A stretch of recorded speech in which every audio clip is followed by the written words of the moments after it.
She flew military aircraft for her country during World War II.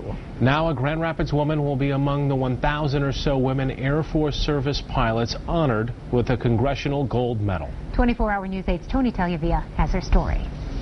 Yeah, this is the AT-10.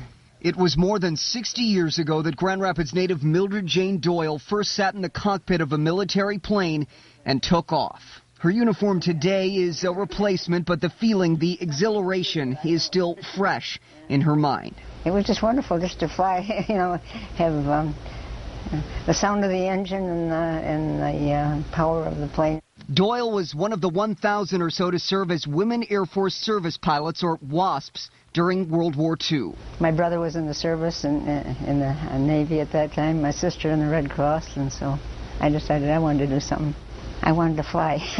She already had a pilot's license, and Doyle spent 7 months in Sweetwater, Texas, training just like male cadets did. We did all the acrobatics and everything, too, because we had to do that in case of emergency. WASPs were the first women to fly U.S. military planes. Theirs were non-combat missions, but they were not missions without danger. 38 WASPs were killed on duty.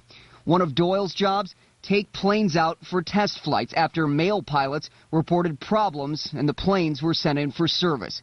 She was in line to fly a B-26 with what's called a towed target. The B-26 had a target that they trailed behind a sleeve, and it was live gunnery that would shoot at it for gunnery practice.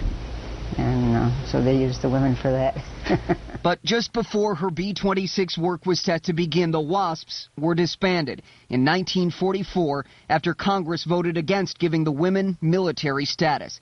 They didn't get veteran status until the late 1970s. Now, after a bill passed in the House and Senate, and it got a signature from the president this week, the WASPs are getting more recognition, the Congressional Gold Medal. So it's quite an honor to receive it. Doyle says she now understands just how pioneering the WASP's work was, but back then it was just good to serve and fun to fly.